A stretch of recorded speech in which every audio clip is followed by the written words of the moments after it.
वाहेगुरु जी का खालसा वाहेगुरु जी की फतेह जी। सो गुरु प्यारी साध संगत जी, एक और सुबह बेहतरीन सुबह श्री गुरु ग्रंथ साहिब महाराज जी की अपार कृपा। दरबार साहिब अमृतसर साहिब से हुक्मनामे साहिब आए हैं। सो आओ कुछ पलों के लिए हुक्मनामे के साथ जुड़ने की कोशिश करें, हुक्मनामे को अपने जीवन में ढालने की कोशिश करें और अपना जीवन सुखमयी बनाए। सुख हर एक इंसान चाहता है अपने जीवन में, पर सुख पाने के लिए बहुत सारे जतन भी करता है, पर जो असल काम करना है वो हम नहीं करते, इसीलिए असली सुख हमारी ज़िंदगी में आता भी नहीं है। टेम्परेरी सुख आता है टेम्परेरी चीज़ों के साथ और वो चला भी जाता है। सो आओ असली सुख कैसे आ सकता है जीवन के अंदर, वो ढूंढने की कोशिश कर रहे हैं गुरबाणी के ज़रिए, और गुरबाणी के साथ जुड़ के अपने जीवन को असली सुखी बनाया जाए। रामकली महल्ला पंजवा। पांचवें गुरु श्री गुरु अर्जन देव जी महाराज रामकली राग में ये शब्द उच्चारण कर रहे हैं और हम सबको ज्ञान दे रहे हैं। जो तिस भावै सो थिया, जो भी हो रहा है वो तेरे हुक्म में हो रहा है, जो तेरे को भा रहा है, जो जिसमें तू खुश है वो तू कर रहा है। परमेश्वर अकाल पुरख वाहेगुरु सदा सदा हर की सरनाई, प्रभ बिन नाही आन बिया रहाओ। मैं तेरी शरण आया हूँ, हमेशा हमेशा हमेशा के लिए मैं तेरी शरण आना चाहता हूँ, तेरी शरण में आया हूँ, क्योंकि तेरे अलावा और कोई भी नहीं है। साध संगत जी, इस पंक्ति का मीनिंग क्या है? जो भी कर रहा है वो कर रहा है, उसके हुक्म में हो रहा है। साध संगत जी, ये समझने की कोशिश करनी चाहिए कि भगवान के हाथ में सारी पावर है, उसकी पावर के बिना पत्ता भी नहीं हिल रहा। और अगर हमारे साथ अच्छा हो रहा है तो वो हमारे कर्मों का फल है, अगर बुरा हो रहा है तो हमारे कर्मों का फल है, लेकिन कर वो रहा है। उसकी पावर के बिना हम अपने कर्म भी नहीं भोग सकते। तो डोंट गेट कन्फ्यूज कि वो हमारे साथ कुछ बुरा कर रहा है अगर हमारा काम नहीं बना, और वो हमारे साथ अच्छा कर रहा है कि आज उसको हम अच्छे लगने लगे और हमारे काम बनने लगे। ऐसा नहीं है। जो भी हो रहा है कर वो रहा है, लेकिन हो रहा है हमारे कर्मों के हिसाब से। अभी आगे शब्द में कुछ ऐसी बातें जो सच्ची बातें हैं वो गुरु महाराज कह रहे हैं, जो हम लोगों को ये सोचने पे मजबूर करेंगी कि हम अपने जीवन में क्या कर रहे हैं और क्या करना चाहिए। पुत्र कलत लखीमी दीसै, इनमें किशु न संग लिया। गुरु महाराज कह रहे हैं कि बच्चा है, परिवार है, कोई दौलत है, धन है, कुछ भी है, किसी ने भी तेरे को साथ में नहीं लेके जाना। किसी को भी तूने साथ में लेके नहीं जाना। कोई भी तेरा साथ हमेशा तक नहीं देगा। सिर्फ और सिर्फ भगवान है जो तेरा साथ हमेशा तक देगा। या तो बच्चे साथ छोड़ के चले जाएंगे, ज़रूरी नहीं कि धोखा दे के जाएँ, शायद दुनिया से भी जा सकते हैं, शायद उनको उनकी पढ़ाई कई बार ले जाए, उनकी नौकरियां उनको बाहर ले जाएं, और आप यहाँ पे तंग हो रहे हो, बीमार हो, लेकिन बेटा बच्चा तो बाहर बैठा है, वो तो आपकी सेवा के लिए नहीं आ सकता। तो इसका मतलब वो साथ में नहीं है। समझने की कोशिश ये करनी है। लेकिन रब परमेश्वर अकाल पुरख वाहेगुरु वो साथ में है, वो कहीं भी नहीं जा रहा। बिखै ठगौरी खाए पुलाना, माया मंदिर त्याग गया। गुरु महाराज कह रहे हैं कि जो माया का जो जहर है वो हम खा रहे हैं, और वो खाते खाते हम राख बन रहे हैं। हम एक तरीके की अपने आप को खोखला कर रहे हैं माया को खा खा के। माया अकेले पैसे की बात नहीं है साथ संगत जी। जितना भी हम सामान देख रहे हैं आसपास, ये सब माया का ही रूप है। और आज ये ले लो, कल वो ले लो, आज ये चाहिए, कल वो चाहिए, आज बेडशीट चाहिए, कल को सोफ़ा चाहिए, कल को टीवी चाहिए, कल को ये चाहिए, कल को वो चाहिए। बस मांगते ही मांगते ही मांगते ही रहते हैं, मांगते ही रहते हैं, मांगते ही रहते हैं, मांगते ही रहते हैं, मांगते ही रहते हैं। इच्छा ख़त्म ही नहीं होती, हमारी इच्छाएं ख़त्म ही नहीं होती। एक बेडरूम का हाउस है तो 2 का चाहिए, 2 का है तो 3 का चाहिए, बस लालच ही लालच, लालच ही लालच। आज तक कभी किसी को देखा है आपने जिसके पास 4 कमरों का घर हो और वो 1 कमरे के घर में आके रह रहा हो? कभी देखा है? बहुत कम होंगे ऐसे साधु महात्मा जो त्याग में विश्वास रखते हैं, जो त्याग करके दिखाते हैं, जो त्याग करते हैं।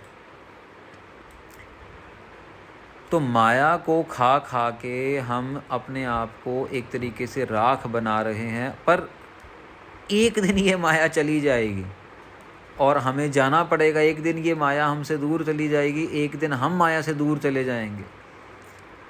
पर फिर भी हम ये बात समझ नहीं रहे हैं। कुछ भी साथ में नहीं लेके, एक सुई भी साथ में नहीं लेके जा सकेंगे साथ संगत जी। एक बहुत पुरानी कहानी है कि एक अमीर राजा था और जब भी वो पैसे कमाता था उसके बाद धन दौलत आती थी, जैसे 1 करोड़ हो गया, 2 करोड़ हो गया, ऐसा करके तो जब आती थी तो वो एक झंडा अपने महल के ऊपर लगा देता था। तो लोगों को पता लगे कि मैं कितना बड़ा करोड़पति हूँ, अगर 7 झंडे हैं तो मैं 7 करोड़ का मालिक हूँ, दिखावा करने के लिए। तो एक दिन एक महापुरुष उसके पास आए और वो महापुरुषों का उसने सेवा वगैरह की, साधु महात्मा की। तो जब जाने लगे तो महापुरुषों ने उसको सवाल पूछा कि भी तेरे को पता है कि आगे का क्या होगा, कैसे होगा? तो कहता मैं तो अहंकार में कहता मैं तो बहुत अमीर हूँ, मैं तो मतलब मेरे पास तो कोई धन दौलत की कमी नहीं है कहीं पे भी, मैं तो जहाँ भी जाऊँगा सब कुछ मतलब बढ़िया ही बढ़िया, अच्छा ही अच्छा होगा। तो महापुरुषों ने पूछा कि तेरे को अगले जन्म का पता है? कहता मैं तो अगला जन्म तो कुछ नहीं, मेरे को तो बस पैसा ही पैसा है मेरे लिए सब कुछ। तो गुरु जो महापुरुष थे, महापुरुष कहते कि तू मेरा काम करेगा? कहता हाँ करूँगा। कहते कि ये तू सुई रख ले, सुई धागा होता है ना साथ संगत जी, तू सुई रख ले और ये सुई जो है ये मुझे तू अगले जन्म में दे दियो, तेरे पास तो बहुत सारा पैसा है तो फिर तो अगले जन्म में पैसा भी लेके आएगा साथ में, तो ये सुई मुझे दे दियो। अब जब वो सुई दे रहे हैं उसको तो ये राजा सोच में पड़ जाता है कि मैं मरूंगा तो मेरे को कब्र में दफनाया जाएगा। अब कब्र में दफनाया जाएगा तो मैं ये सुई लेके जाऊंगा, पर ये मैं सुई अगले जन्म में कहाँ पे होऊंगा, क्या करूंगा, किसको मिलूंगा, कैसे करूंगा, वो सोच में पड़ जाता है। फिर वो साधु महात्मा को पूछता है कि ये कैसे पॉसिबल है कि मैं सुई आपको कैसे दूंगा अगले जन्म में, कहाँ पे मिलोगे मुझे, क्या करोगे, मैं कैसे लेके जाऊंगा, मेरे को तो दफना देंगे। कहते यही तो तेरे को समझा रहा हूँ मैं कि अगर सुई तू साथ में नहीं लेके जा सकता तो जो बड़े बड़े झंडे गाड़ रहा है 7 करोड़ 8 करोड़ 5 करोड़ 10 करोड़, वो कहाँ से साथ में लेके जाएगा भाई मेरे, वो भी साथ में नहीं लेके जा सकेगा। तो उनको समझाया और उसके बाद फिर वो महापुरुषों का सेवक बना, उसने अच्छे काम करने शुरू किए और सारा का सारा जो अपना धन दौलत था वो समाज सेवा के काम में लगाया, महापुरुषों के चरणों में अपना ध्यान जोड़ के सत्संगत करनी शुरू कर दी। निंदा कर कर बहुत विगूता, गर्भ जोन मह किरत पया। कभी कभार हम लोग ऐसे स्वाद में पड़ जाते हैं साथ संगत जी कि हम निंदा ही करते रहते हैं, निंदा कर कर के अपना सब कुछ खराब कर लेते हैं। ना चाहते हुए भी, ज़रूरत नहीं भी होएगी तब भी निंदा करते हैं। वैसे तो निंदा की ज़रूरत होती ही नहीं कभी भी, निंदा तो इंसान का सब कुछ सड़ा देती है, सब कुछ जला देती है, लेकिन जहाँ पे नहीं ज़रूरत वहाँ पे भी हम लोग निंदा करते हैं और निंदा करते करते करते अपना सब कुछ खराब कर लेते हैं और सब कुछ खराब करते करते हम दोबारा से वो 84 लाख जूनों के अंदर गिर जाते हैं। कभी गायें, कभी भैंस, कभी बकरी, कभी मछली, कभी चूहा, कभी सांप, कभी बंदर, कभी हाथी, कभी कुछ, फिनिश ही नहीं होती। मुश्किल से ये मनुष्य देही मिली है भगवान की प्राप्ति के लिए, नाम जपने के लिए, सेवा करने के लिए, लेकिन हम इसको छोड़ के जानबूझ के निंदा कर कर के, मज़े ले लेके, स्वाद ले लेके, अरे हाँ उसका सुना, उसकी बेटी ने ऐसा कर दिया, उसके बेटे ने ऐसा कर दिया, वो घर छोड़ के चला गया, वो ये हो गया, वो हो गया, मेरे को पता उसका चक्कर चल रहा है, मेरे को पता है इसने ये वाली गाड़ी चोरी से ली है, मेरे को पता नहीं कहाँ से हम जज बन जाते हैं दुनिया के अंदर और जज बन के अपना नुकसान करते हैं। लोगों के बारे में झूठ बोलते हैं, नुकसान अपना करते रहते हैं। पता हमें है नहीं, भगवान तो हमें है नहीं, पता हमें है नहीं कि दुनिया में क्या हो रहा है क्या नहीं हो रहा है, लेकिन अपनी ही जजमेंट दे के, आप ही वकील बन के, आप ही जज बन के और आप ही अगले के बारे में निंदा कर कर के उसके बारे में झूठ बोल, उसको पता भी नहीं है बेचारे को कुछ कि उसके बारे में झूठ बोला जा रहा है, उस बच्ची के बारे में वो झूठ बोला जा रहा है, पता भी नहीं है उसको, निंदा। लेकिन यही तो मज़ा है ना, जिसके बारे में बोला जाता है उसको तो कोई फ़र्क नहीं पड़ता, लेकिन जो बोल रहा है वो अपना सब कुछ सड़ा देता है, उसका सब कुछ सड़ जाता है, सब कुछ गल जाता है। पूरब कमाणे शोडह नाही, जमदूत ग्रास्यो महापया। साथ संग जी ये मत सोचिए ये नहीं सोचना चाहिए हमें कि अगर हमने कोई कर्म कर लिया और वो कर्म बस हवा में चला जाएगा। हर एक कर्म सामने आएगा, हर एक कर्म सामने आके हमें फल देगा। जैसी करनी वैसी भरनी, गुरबाणी के अंदर आता है ना, कर्मी आपो आपनी के नेड़ा के दूर। किसी के कर्म दूर हैं, किसी के कर्म नज़दीक हैं, लेकिन वो भुगतने पड़ेंगे। उसको हवा करके उसको डिलीट नहीं मार सकते। जैसे कंप्यूटर में डिलीट मार देते हैं ना हम लोग, फ़ोन में डिलीट मार देते हैं, वो कर्म को डिलीट नहीं मार सकते हम, कर्म भुगतना ही पड़ता है। और वो कर्म भुगतते भुगतते जब जमदूत आता है लेने के लिए, तब पता लगता है, ओ माय गॉड, क्या मेरे से गलती हो गई यार, सारा ज़िंदगी मैंने ख़राब कर दी, ओ हो, मैंने वाहिगुरु वाहिगुरु वाहिगुरु वाहिगुरु किया ही नहीं। क्यों? बोले झूठ, कमावे अवरा, तृष्ण न बूझे बहुत हया। मैं तो झूठ ही बोलता रहा, लोगों को झूठ बोलता रहा, और बोलते बोलते वो काम मैंने नहीं किए जो मैं लोगों को बोल रहा था। जो मैं लोगों को बोलता हूँ भी, देखो ना, जो ये क्या कहते हैं अपने म्यूचुअल बॉन्ड वाले, जो पता नहीं म्यूचुअल फंड है, जो इन्वेस्टमेंट वगैरह वाले, लोगों को तो बड़ी बड़ी ढींगे झाड़ेंगे, भाई इसमें इन्वेस्ट कर लो, ये ले लो, वो ले लो, यहाँ कर लो, वहाँ कर लो। भाई तू क्यों नहीं करता? तू भी कर ले। तो आप क्यों नहीं करता? करके उनको पता है कि इसके अंदर रिस्क है, मेरा पैसा मर सकता है, मेरा पैसा ख़राब हो सकता है। वो शेयर मार्केट के अंदर, प्रॉपर्टी के अंदर लोगों को, बड़े लोग बैठे हैं ऐसे फंसाने वाले, ले लिया, लेके फंसा दिया, और उसके बाद अरे पैसा गया, पैसा गया, पैसा गया। तो ये खुद क्यों नहीं झूठ बोला? वो लोग वो काम कर रहे हैं जो लोगों को बोल रहे हैं, वो खुद नहीं कर रहे हैं। लेकिन ऐसा करने के बाद भी तृष्णा नहीं उसकी जो है ख़त्म हो रही, तृष्णा फिर भी खड़ी खड़ी वहीं है। झूठ भी बोल दिया, लोगों को धोखा भी दे दिया, लोगों को बेवकूफ़ भी बना लिया, लोगों को बोला गया और आप खुद नहीं किया, लेकिन फिर भी तृष्णा ख़त्म नहीं हो रही। हम ऐसी जोन में जा चुके हैं मनुष्य देही के अंदर।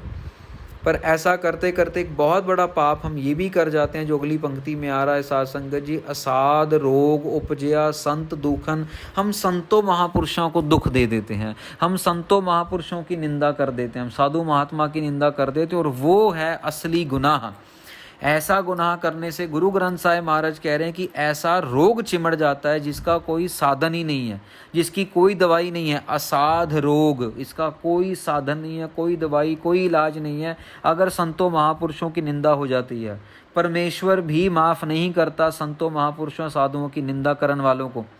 एक पंक्ति गुरु ग्रंथ साहिब में आती है जो कि सॉल्यूशन है, नानक संत भावै तिसका पी होए उधार। अगर वो संत महापुरुष आप चाहे तभी निंदक को माफ़ी मिल सकती है, नहीं तो इस दुनिया में कोई भी शक्ति ताकत ऐसी नहीं है जो संतों महापुरुषों की हुई निंदा को मिटा दे।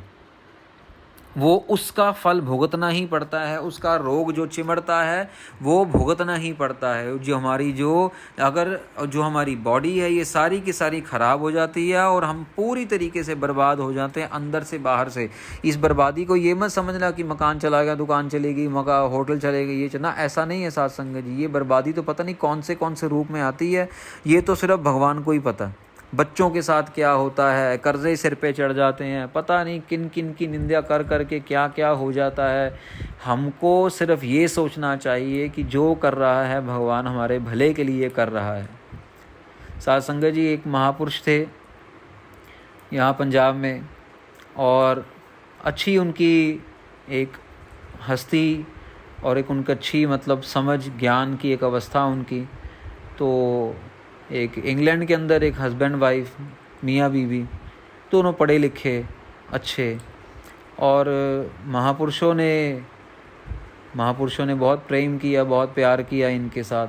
समय के साथ किसी काम के लिए, किसी चीज़ के लिए एक महापुरुषों ने इनको बेनती की कि भाई तुम सेवा करो और यहाँ पे कुछ माया की ज़रूरत है, तुम सेवा करो। अभी उस परिवार ने सेवा की, तो अभी क्या था कि दोनों मियाँ बीवी, अब जब आपको पता दोनों पढ़े लिखे हों, पैसा हो, तो आपस में कुछ ना कुछ तो फिर खटपट लगी रहती है। और खटपट लगने के चक्कर में फिर घर का माहौल भी ख़राब होता है। घर का माहौल इतना ख़राब हुआ कि बात जो थी वो डाइवोर्स तक आ गई, और यहाँ तक भी आ गई कि जो बंदा था वो दूसरी औरतों के पास भी जाना शुरू कर दिया उसने। तो क्योंकि अभी घरवाली से नहीं बन रही है तो कहीं ना कहीं से तो अपने आप को सेटिस्फाई करना है ना। और ये बात सब कुछ पकड़ी गई। तो समा आया बीवी ने अपने मर्द की सारी बातें वगैरह व्हाट्सएप पे पकड़ ली, बातें निकल गई। झूठ तो छुपता नहीं ना साथ संगत जी, पकड़ा जाता है। अब ये बीवी रो रही है, अब ये क्या हो गया, ऐसा क्या हो गया, ऐसा क्या हो गया। और महापुरुष उनको बताते हैं कि भाई देखो ये, और फिर महापुरुष समझाते हैं उनको कि भाई चलो जो हुआ उसको मिट्टी डालो और अपना परिवार संभालो।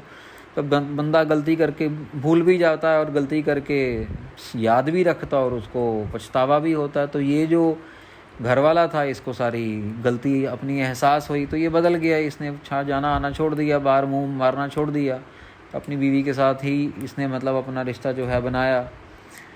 तो महापुरुषों ने, तो इन्होंने एक बार ही सवाल पूछा कि महापुरुषों आपने इतनी हमसे मतलब सेवा ली, हमने सेवा की, फिर भी हमारे साथ ऐसा क्यों हुआ। तो महापुरुषों ने कहा कि सेवा ली ही इसीलिए थी कि तुम दोनों का घर टूटे ना। अगर तुमने सेवा नहीं की होती तो तुम आज डाइवोर्स हुए होते और तुम्हारा डिवोर्स होना ही होना था। लेकिन तुमने सेवा की, तुमने जो है संगत की सेवा में अपना योगदान डाला, उस चक्कर में तुम्हारा डाइवोर्स जो है वो बच गया। परमेश्वर ने सेवा लेके, सेवा का कर्म बना के तुम्हारा वो वाला कर्म जो है वो मेटा। तो साथ संगत जी ये ज्ञान तो संतों महापुरुषों के पास ही है। अभी इसको कोई माने या ना माने वो अलग बात है। अभी दुनिया ने अभी तक विश्वास बनाने वाली दवाई तो कोई बनाई नहीं है, कोई इंजेक्शन बनाया नहीं है। विश्वास तो इंसान का अंदर से बनता है। और मेरा मानना तो ये है कि हर एक चीज़ के ऊपर विश्वास किया जाए, क्योंकि हर एक चीज़ के अंदर भगवान है, परमेश्वर बस रहा है। हमारे साथ कोई गलत करेगा वो अपना कर्म अपने आप भोगेगा। गलत तो वैसे भी दुनिया पता नहीं कितना कुछ करती रहती है साथ संगत जी। ज़्यादा से ज़्यादा क्या होगा, मर जाएंगे ना। तो मरना तो वैसे भी एक दिन है ही है, कल नहीं तो आज से। कबीर जी कहते नहीं, कल करे सो आज कर, आज करे सो अब, पल में परलय होगू बहुरे करेगा कब। कि जो कल करना है वो आज कर ले, जो आज करना है वो अभी कर ले, क्योंकि क्या पता कल को क्या। आप अभी देखो कितना बड़ा नुकसान हो गया, तुर्की में कितना बड़ा भूकंप आ गया, 50-60 हज़ार लोग मारे गए, किसी के कंट्रोल में है। हमारा एक जान पहचान वाला था वहाँ पे, तो उसका मैसेज आया कि बाबा जी 2 घंटे पहले तक 3 मकान थे, अभी मैं सड़क पे आ गया हूँ, खाने के लिए भी नहीं है। और तुम्हारी कौम के, वो मुसलमान था, तो तुम्हारी कौम के सरदार जी आ रहे हैं, वो खाना दे रहे हैं यहाँ पे, बहुत नुकसान हो गया, बहुत नुकसान हो गया। बच्चे के बच्चे, परिवार के परिवार, बिल्डिंग की बिल्डिंग धंस गई। आप सब देख ही रहे हो टीवी के ऊपर। तो क्या हमारे कंट्रोल में है क्या? पता तो है नहीं कब क्या हो जाए। लेकिन लोग बड़ी बड़ी डींगे झाड़ के, दूसरों को गलत बना के, दूसरों के बारे में झूठ बोल के, अपने आप को बड़ा बना के, पता नहीं कौन से हम तीर गाड़ रहे हैं। सो असाध रोग, संतों महापुरुषों की निंदा नहीं करनी, बिल्कुल भी नहीं करनी, सपने में भी नहीं करनी। कोई पैसे देके कभी कहे कि भी निंदा कर दे तब भी नहीं करनी। ये जो बीमारी है बहुत दूर तक जाती है, बहुत दूर तक जाती है। हमारे पास कोई थर्मोमीटर नहीं है, हमारे पास कोई वेइंग स्केल नहीं है कि हमें पता लगे कि ये संत महापुरुष के पास इतनी कृपा है, ये संत महापुरुष के पास इतनी कृपा है। कई लोग कृपा दिखाते हैं, कई लोग कृपा नहीं दिखाते। कई लोगों को कृपा दिखाने की आज्ञा होती है अपने बड़ों के पास से, भगवान से, परमेश्वर से। कई लोगों के पास अपनी कृपा दिखाने की आज्ञा भी नहीं होती, वो अपनी ही आनंद में है, अपनी ही खुशी में है। वो एक कमरे में भी खुश हैं, उनको महल नहीं चाहिए, उनको कोई बड़े बड़े गाड़ियाँ नहीं चाहिए, वो एक कमरे में भी खुश हैं, किसी चीज़ का लालच नहीं है उनको। और कई लोग, कई संत महापुरुषों की सेवा लगी होती है, कई कई गाड़ियाँ, कई कई बंगले, कई कई उनके गुरुद्वारे, कई कई उनके मंदिर। तो अपन कोई जज नहीं है, अपने को जजमेंट नहीं देनी। जिन्हें निवाजे तिन्हीं साजे, आपे कीने संत जया। जिनको वो चाहता है उनको ही निवाजता है, और उसके बाद वो अपने संतों महापुरुषों को ज़िंदगी देता है, बनाता है। साथ संगत जी एक बात और समझिए, हमने जलन नहीं करनी किसी से कि कल का छोकरा था और वो तो गली में क्रिकेट खेलता था और वो संत बाबा बन गया। अरे भैया, वो संत बाबा अपने आप नहीं बना, उसको भगवान ने ही बनाया, उसको भगवान ने वो शक्ति दिया। भले ही उसके पास क्या शक्ति है क्या नहीं है, तेरे पास थर्मोमीटर नहीं है। छोड़ दे जलन करना, छोड़ दे एक दूसरे के साथ जेलसी करना। नहीं, तूने नहीं मानना मत मान, तूने फॉलो नहीं करना मत कर, तूने उसकी बात नहीं सुननी मत सुन, तूने उसकी सेवा नहीं करनी मत कर, लेकिन निंदा मत कर, उसके साथ जलन मत कर। उसकी ड्यूटी लगी, उसको ड्यूटी कर लेने दे। 4 लोगों को जोड़ेगा, भगवान का नाम जपाएगा, भगवान की बात बताएगा, 4 लोगों का भला होगा। उसके भले होने से और पता नहीं कितनों का भला होगा, उसको भला कर लेने दे। तू तो अपना सब कुछ छोड़ के भला कर नहीं सकता। साध संगत जी, संत महापुरुष कोई ऐसे नहीं बन जाते। संत ईश्वर सिंह जी बाबा राड़ा साहब वाले सब राजयोगी थे, पता नहीं कितने उनके पास माया, मिलिट्री की उनके पास नौकरियां और पता नहीं क्या क्या था, लेकिन फिर भी महापुरुष बने, फिर भी सब कुछ त्याग के और इस लाइन में आए। सो अपने को थर्मोमीटर नहीं बनना, अपने को इंसान बनना है, जजमेंट नहीं करनी है, अपने अंदर झांक के देखना है कि मेरे अंदर कितनी कमियां दूर हुई।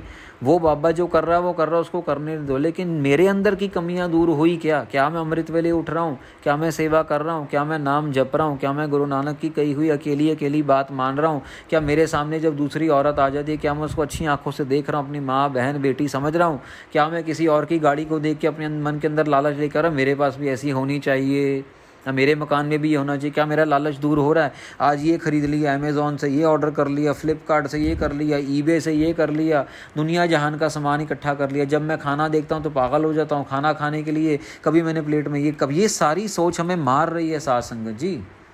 ये सारी सोच, होटल में जाएंगे, शादी पे जाएंगे, घर में होंगे तो एक दाल एक रोटी खाएंगे, ब्याह शादी पे जाएंगे तो सारी दाल सारी सब्जी सारा मीठा सारी कोल्ड ड्रिंक के ऊपर कॉफ़ी भी पी लेंगे, वहाँ पे कोई प्रॉब्लम नहीं है। अरे लालच है यार मेरे भाई, यही अपनी बॉडी, यही शरीर है, इसके अंदर इतना ही खाना डालो जितनी ज़रूरत है। वो लालच है हमारा, और वो लालच बार बार मार रहा है, बार बार हमें नीचे दिखा रहा है, बार बार हमें नीचे डुला रहा है, नीचे सीढ़ियों से फेंक रहा है। नहीं ज़रूरत है। इन चीज़ों के ऊपर कंट्रोल करके, अपनी इंद्रियों के ऊपर कंट्रोल करके।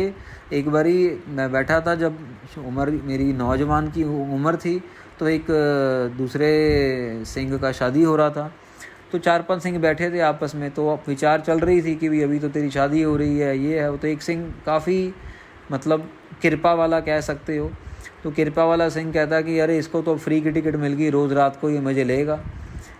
तो अब हम सारे के सारे चुप हो गए कि यार ये क्या बात, मतलब इन्होंने बोल दी ऐसी। कहते मैंने गलत क्या बोला? कहते काम बख्शेगा। कहते मैं तभी बोल रहा हूँ कि तू अपने आप को रोक लगा ले आज ही,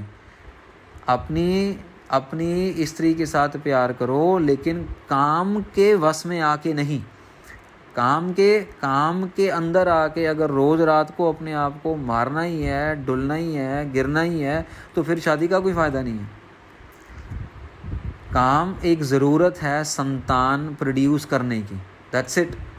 लेकिन रोज़ रात को, रोज़ दिन में, रोज़ सुबह जगह जगह जाके पार्टियां मना के लोग हॉलीडे पे जाते हैं सिर्फ ऐसा काम करने के लिए। अरे मेरे भैया, भगवान कह रहा है तुम इससे बचो, और तुम तो इसी को इतना बढ़ावा दे दिया कि तुम तो इसी के ऊपर इतना पैसा खर्च करना शुरू कर दिया। हज़ारों करोड़ों लाखों रुपए की फिल्में बन रही हैं, हज़ारों करोड़ों लाखों रुपए के बिज़नेस हो रहे हैं, हज़ारों करोड़ों लाखों रुपए के लोग अय्याशी में पैसा उड़ा रहे हैं। तो फिर ऐसे भूकंप ही आने हैं, फिर ऐसे सुनामी ही आनी है, फिर ऐसे कोविड ही आने, फिर और क्या होगा। जब भगवान का बताया हुआ मार्ग हम अपने आप ही नहीं चल रहे, अपने आप को आप ही ख़राब कर रहे हैं, तो उसमें फिर नुकसान तो अपना ही है ना। सो साध संगत जी, जिनको वो निवाजता है उनको ही बख्शिश देता है। अखीरली पंक्ति, नानक दास कंठ लाए राखे, कर कृपा पार ब्रह्म मया।